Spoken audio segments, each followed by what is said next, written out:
veio na memória uma das exposições que o profeta fez na era de Esmirna. Estava se dirigindo aos ministros neste tempo.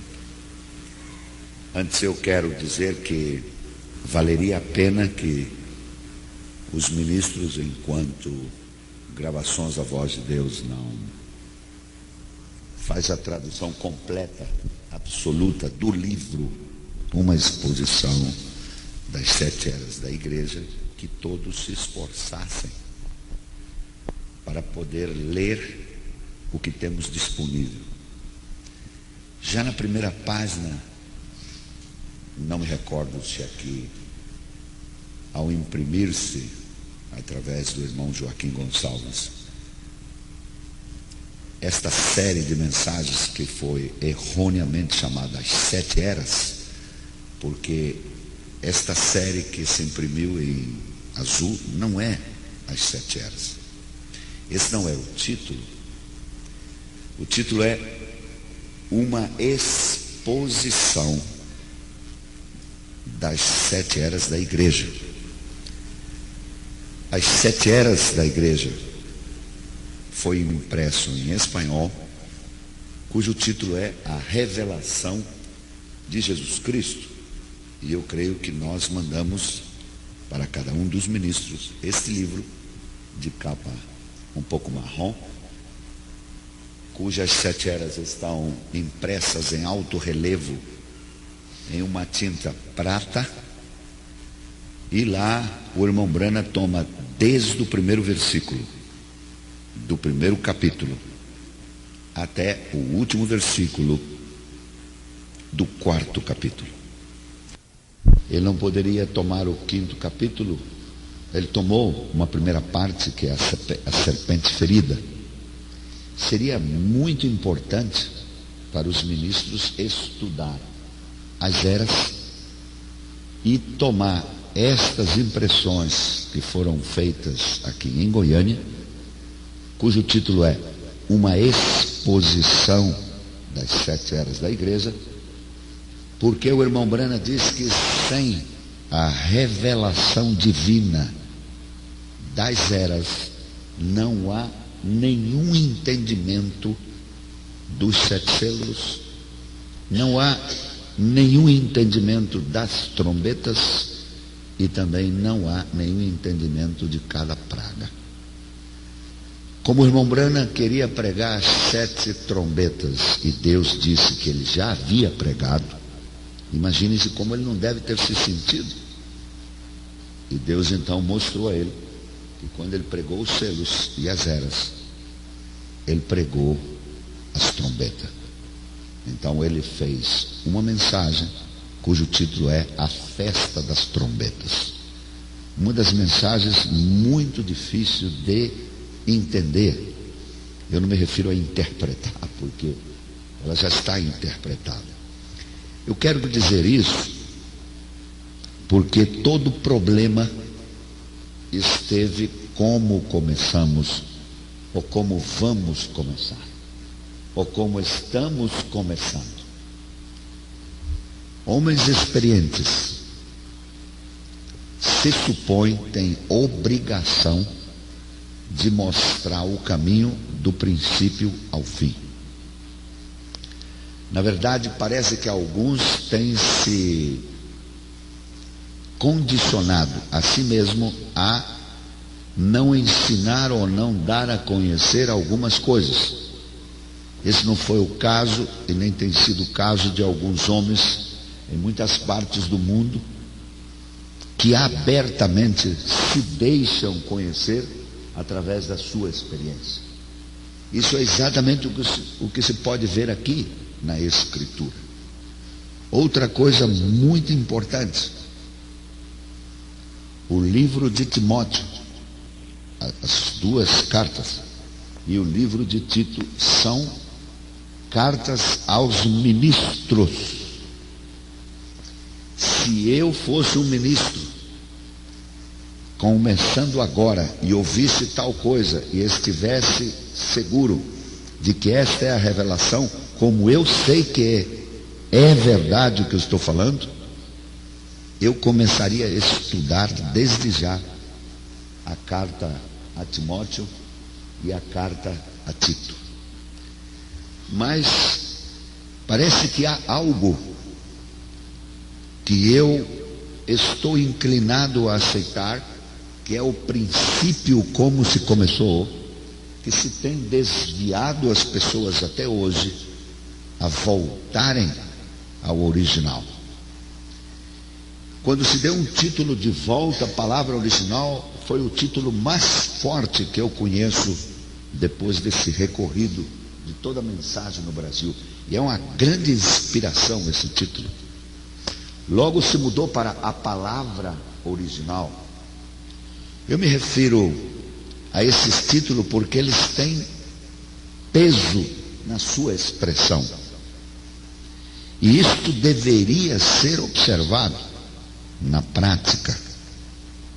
Porque na realidade nós sabemos que isso não está sendo efetivado. Então, a experiência dos ministros mais maduros, como Ed Biscoe, Isaac Noriega, o irmão Dan Regan, o irmão Lonnie Jenkins, o irmão Anthony Van Dial, o irmão Roderval, na Alemanha, e outros ministros bem parados. Alguns deles conheceram o irmão Branham pessoalmente. Eles jamais fazem as reuniões com os ministros da maneira como sucede aqui e como tem sucedido aqui. Se há necessidade, como disse o pastor Nelson, se assentam os ministros e cada um deles que está seguro que Deus o chamou, então expõe os seus problemas, confiando de que Deus, através daqueles homens, se estão presentes, algum deles, poderá ter alguma resposta para aquela necessidade que eles têm apresentado. As reuniões têm sido assim: ou se convida um ministro para pregar toda a reunião, ou se convida cada um deles para que também pregue. Nunca se faz aquelas plenárias e nem se entra em juízo com isto ou com aquilo, como nós estávamos habituados. Isto simplesmente cria politicagem, cria diferenças, divisões, cria muitos problemas. E é natural, porque os homens se inclinam muitas vezes aos afetos. Mas não há nenhum afeto. A palavra não admite isso. Por isso, isto que está acontecendo agora, como diz ele, é uma coisa tão natural que na realidade resulta ser sobrenatural. Natural porque não houve uma programação específica. Isto naturalmente está acontecendo. Então, temos que observar muito como ministros o movimento de Deus. Por isso eu estava lembrando que este livro, a exposição das 7 eras, deveria então, se não pode ser consultada em português, devido a algumas falhas que surgiram, eu não diria nem na tradução, talvez na impressão, talvez algo aconteceu, e isso sucede muitas vezes, por isso não devemos criticar. Eu creio que vocês deveriam fazer um esforço para ler a última impressão, a última edição, que foi The Believers International.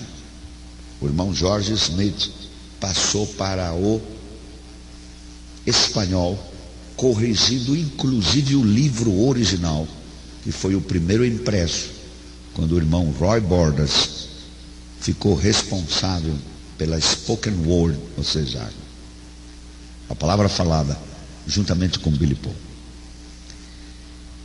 Parece difícil o espanhol, mas não é. E se vocês querem, depois vocês passam uma lista com alguns dos diáconos, ou entregam ao pastor Nelson, ponham os seus nomes e seus endereços, e eu pedirei ao irmão Jorge Smith que mande esses livros para vocês. Este livro vai ajudar vocês muito.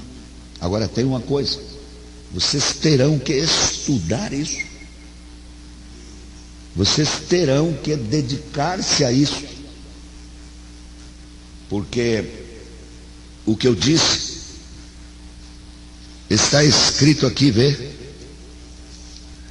Este livro é o único livro que o irmão Branham fez completo.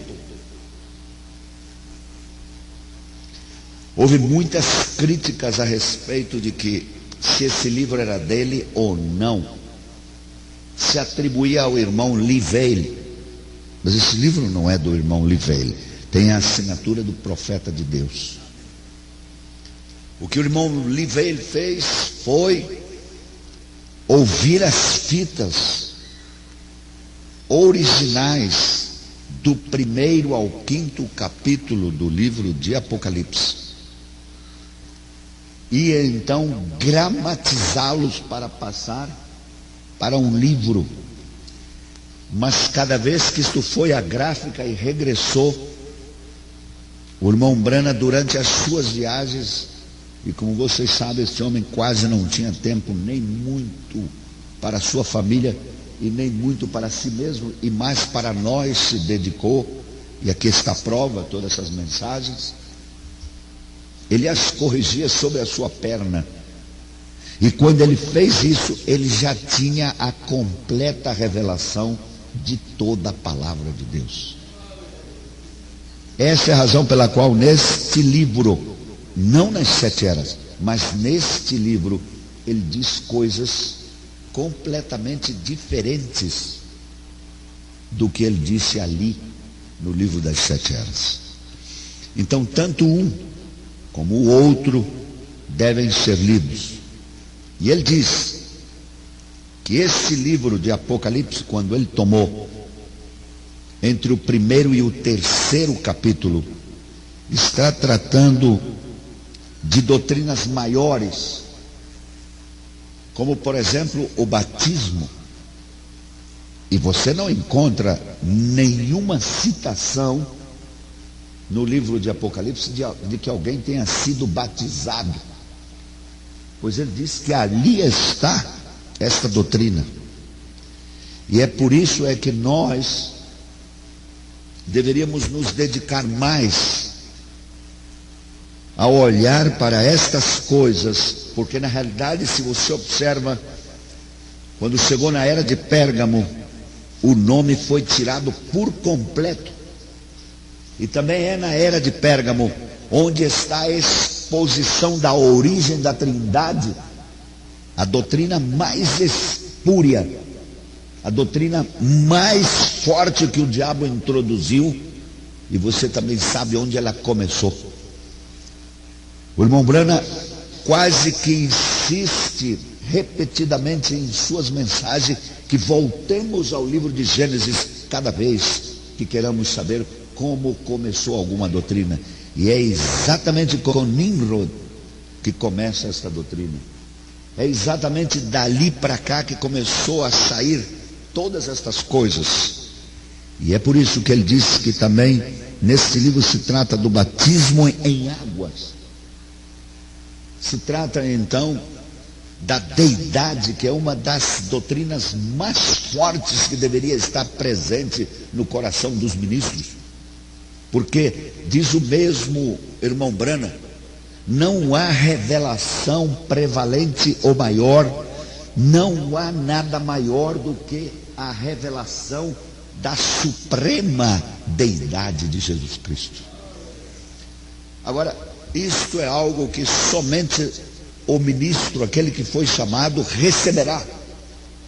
É claro que o povo vai ouvi-lo, ele não vai chegar a este nível. E outro dia eu estava estudando sobre uma expressão do profeta.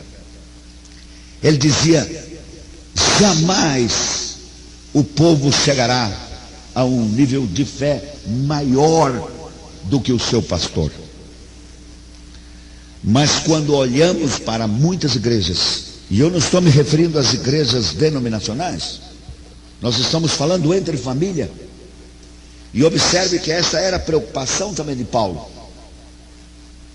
Chamava a atenção de que nas igrejas não se tinha revelação, porque fé é revelação, à altura do momento em que eles estavam vivendo. Por isso Paulo escreveu cartas tão duras a alguns lugares. Ele não podia estar em todas as partes. E na realidade, nós somos responsáveis. Nós deveríamos nos dedicar mais às pessoas. Deveríamos nos desgastar mais por elas. Mas para fazer isso, é preciso que nós nos separemos o suficiente para poder ouvir de Deus. Eu não sei como está movendo a vida de cada um de vocês. Eu não tenho esse direito. Eu nem me preocupo saber da vida das pessoas. Eu também não tenho tempo para isso. Mas, meus irmãos, eu me preocupo por mim mesmo. E eu vejo que eu estou às vezes angustiado e enredado com algumas coisas as quais eu não posso estar. E Deus não chamou alguns homens para que eles ficassem distraídos. Esta é a razão pela qual o profeta disse: não me venha dizer, ministro, que você não tenha tempo para separar-se e ouvir de Deus, porque senão entra por uma porta como essa, chega a um lugar como esse, todo enredado, com a cabeça completamente transtornada, porquanto as coisas estão fora de ordem. Se algum dia Deus me permitir, eu voltarei aqui, como já lhe tenho prometido há um ano, falar sobre os deveres ministeriais na igreja do Senhor. E aí, quem sabe, muitos dos que dizem ou são diáconos, ou dos que aqueles que os escolheram vão assentar-se, como também alguns ministros deveriam assentar-se, porque a Bíblia não vai caducar, nem vai ser adaptada às condições dele. Deus, quando escreveu estas coisas aqui através de Levítico, de Ezequiel, de Timóteo e Tito, é para ser cumprido. Deus não colocaria isso se não houvesse homens separados que atendessem a esses requisitos.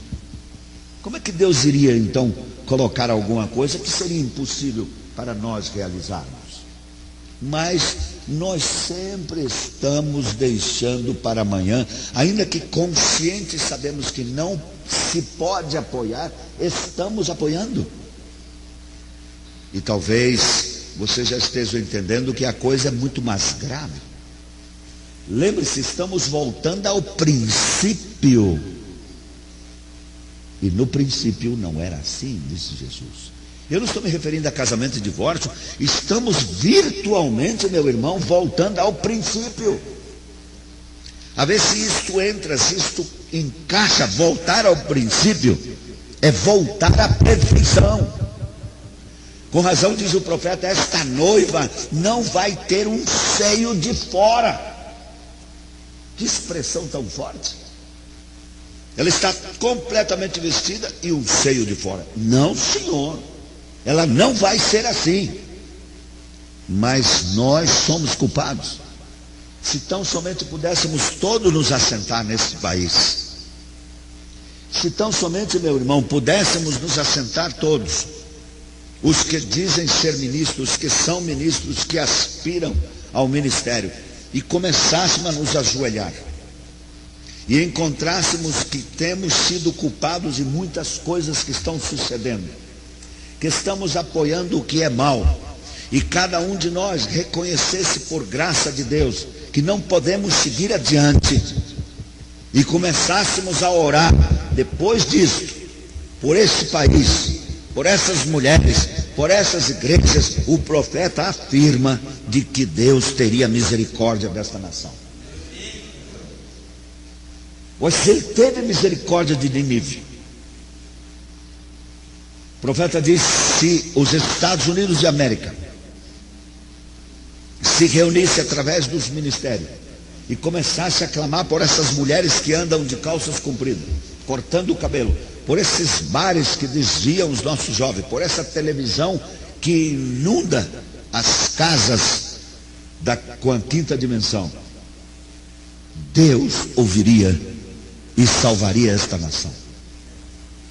Agora, será que isto foi se dar a devida importância a estas coisas? Sabe, parece que estamos só preocupados com os nossos filhos, com as nossas esposas, com as pessoas que mais ou menos concordam conosco nas igrejas. Meu irmão, o ministro é diferente. O ministro é um embaixador do céu. O ministro representa a Deus. E para que um ministro chegue a ocupar um lugar como este, é preciso que haja vindicação.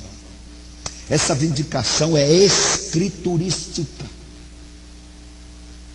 E quando chega isto, outra vez estamos lembrados daquilo que em algum momento, quando estávamos assentados aqui, creio que em sua casa, havíamos tomado 3 copos e havíamos falado de que há uma ordem doutrinário, a palavra.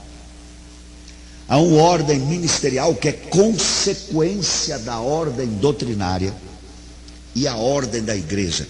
Não é esta ordem da igreja que eu estou me referindo, esta que foi impressa para mostrar como devemos nos reunir para agradar a Deus.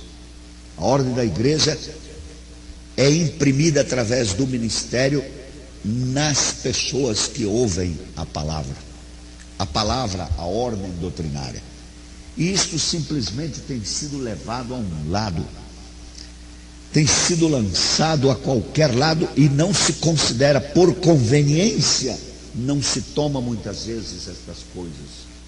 E isso na realidade vai hibridando a mensagem e logo começa a nascer filhos nesta mensagem contrários à semente original, a palavra falada.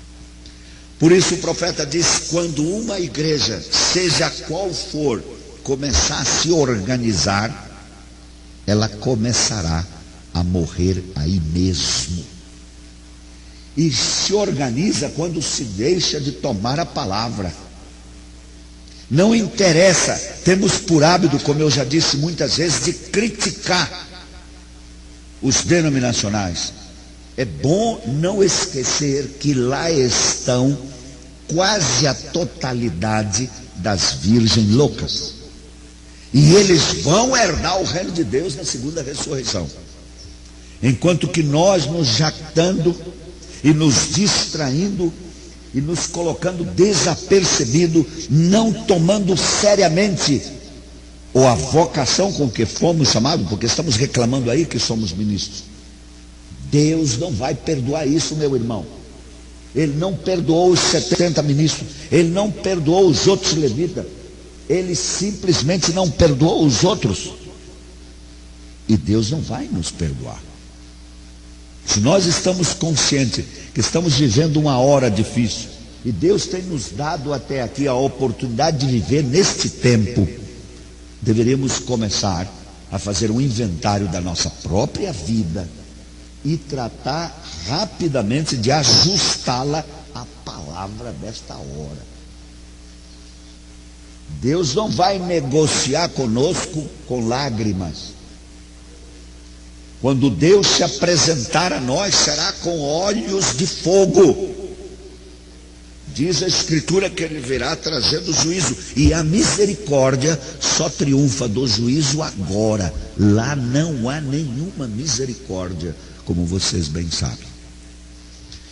Então, dito isto, aqui neste livro, o profeta afirma, e eu creio que vocês sabem, ele diz que era necessário conhecer o movimento de Deus, aonde o grande príncipe foi sacrificado, e ver por que ele virou-se exatamente na metade da última semana para olhar para os gentios. A maioria dos teólogos no mundo não podem ver isto. Eles continuam imprimindo os livros, continuam publicando seus trabalhos e até suas teses de doutores em divindade. E eles não podem ver isso. Por quê? Porque eles não têm a revelação das 7 eras da igreja. As 7 eras da igreja encaixam exatamente ali, quando Deus está tratando com os gentios. Não referindo-se à política, que é justamente enquanto os gentios estão pisando sobre a terra a qual Deus escolheu levantar o seu trono, enquanto ele estiver aqui nesta terra, que é Jerusalém. Não, é a plenitude dos gentios. É cada um desses homens e mulheres espalhados em todo o mundo, que estão sendo chamados para que levem seu nome e justamente entrem para formar seu corpo místico em todo o mundo. O profeta disse: há uma união invisível, mas, meu irmão, esta união será visível. E isso nós temos que entender. Ainda que o Senhor tenha dito uma verdade tremenda, o apóstolo Paulo fala: a fé é repartida por medida. Deus se agradou de dar àquele homem mais revelação, ele vai dar. E temos que reconhecê-lo. Porque se você não o reconhece, você estará aí mesmo e não reconhecendo a Deus. Então, esse livro é muito importante para os ministros. Porque aqui diz que se isso não entrar por revelação divina, esta luz inicial não fará você entender as outras coisas que virão. E se você quer ouvir isto, ainda que já deve ter ouvido muitas vezes, ouça isto. Isto é necessário para estudar e entender o resto do livro de Apocalipse, porque das eras vêm os selos, e dos selos vêm as trombetas, e das trombetas vêm as pragas. E ele dá uma alegoria, uma explicação, como se fosse um foguete que é produzido na Europa, especialmente em Roma, onde ele solta a sua primeira e grande explosão, e aí começa a sair outras estrelas, e uma delas explode, e em seguida solta outras estrelas, e uma dessas que explodiu, já na terceira vez, solta outras, e assim vai sucessivamente, até que dá uma grande explosão. E ele mostra que, ele diz assim: como uma primeira explosão de uma vela romana, as eras da igreja chegam com uma poderosa iluminação inicial, sem a qual não poderia haver mais luz. Ou seja, ou recebemos a revelação das 7 eras por revelação divina, ou não haverá mais luz, diz o profeta aqui. E logo ele diz assim: mas uma vez que a brilhantez das 7 eras da igreja é dada por revelação divina, segue luz sobre luz até que a revelação completa se abra amplamente ante nossos olhos maravilhados, e nós, edificados e purificados por meio do seu Espírito, estamos prontos para a sua gloriosa aparição diante do nosso grande Senhor e Salvador, o único Deus verdadeiro, Jesus Cristo.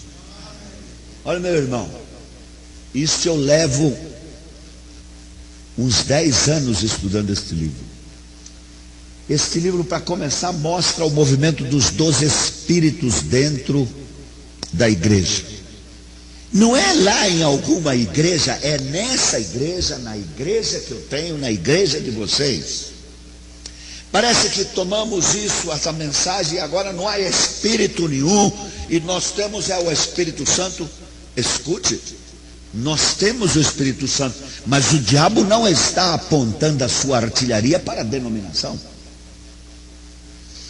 O diabo está sentado ao teu lado o tempo todo, como ele esteve com Jesus Cristo. E você só vai captar o movimento desse espírito depois que você começar a vê-lo como ele iniciou na primeira era. Nesta era ele é tão parecido a Deus que ele confunde os que não têm o Espírito Santo. Ele me vai dizer que nas nossas igrejas todas as pessoas têm o Espírito Santo, por que não tem? Então, meu irmão, a responsabilidade que repousa sobre nós é muito grande. Parece que nos reunimos muito para comer e para falar. Está bem que viemos a um lugar como esse, nos assentamos e falemos, porque na realidade é um bom companheirismo. Mas ao regressarmos, deveríamos ter cuidado de nos separar para ir e levar às pessoas o alimento tão fresco e necessário. Porque cruzar o terceiro véu, meu irmão, não é tarefa fácil. Meter a mão na panela dourada não é fácil. Ninguém pode se aproximar de tal coisa. A Bíblia diz que ninguém tomará esta honra a não ser aquele a quem Deus chamou. Tomar essa mensagem, ir para um púlpito e fazer discursos e fazer as pessoas estremecerem, qualquer pessoa faz isso. Qualquer uma. Por isso estamos vendo uma multiplicação de ministros bem grande neste país.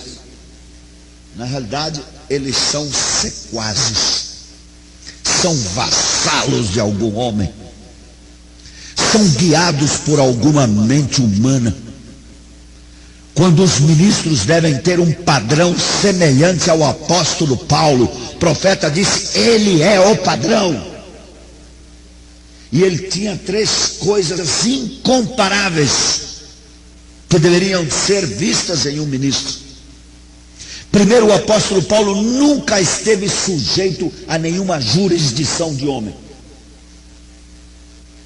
Ele não somente falava a palavra, mas demonstrava ela em poder. O apóstolo Paulo nunca se sujeitou a nada que fosse contrário à palavra, seja o homem que fosse. Ele se parava diante de todos e o repreendia, como ele fez com Pedro. Custasse o que custasse, o apóstolo Paulo sustentava a palavra até o fim. E o apóstolo Paulo foi guiado unicamente por Deus. Somente Deus o guiou. O apóstolo Paulo teve um encontro sobrenatural com Jesus Cristo. E meu irmão, o profeta diz que ninguém está apto para ocupar um púlpito se ele não teve um encontro como Moisés teve com Deus nas escaldantes areias do deserto. Às vezes as pessoas dizem isso, espera que tenhamos que... Meu irmão, tem que haver um princípio, tem que haver uma estaca, tem que haver um marco que te amarra e diz: não, ele me chamou sim, eu sei disso. E não somente esse Tarso dizer que chamou com a vida toda suja, toda embarrada por aí. Deus não vai usar tal coisa, Deus é santo. Os levitas tinham uma placa aqui sobre o coração, escrito santidade ao Senhor. Então fica muito fácil. Outra vez entravam, como havia o Senhor dizendo: pois nós já sabemos como é que é isso. Não queremos isto. Nós queremos a palavra. E a palavra exige a presença do Espírito da palavra. Vocês sabem, talvez não tenham lido, o profeta foi convidado para uma reunião de ministros. E deram palavra para cá, e palavra para lá, e palavra para aqui, e palavra para lá, e era pura palavra. E o profeta disse: eu amo isto. Depois olhou e disse: aonde está o Espírito da palavra? Muitas vezes nos reunimos, tomamos a palavra e não há a presença de Deus ali. Fica difícil, fica a mente pensando por quê? Muito simples. Falar da palavra é muito fácil, mas a palavra tem que estar viva. Aquele que fale a palavra terá que viver a palavra.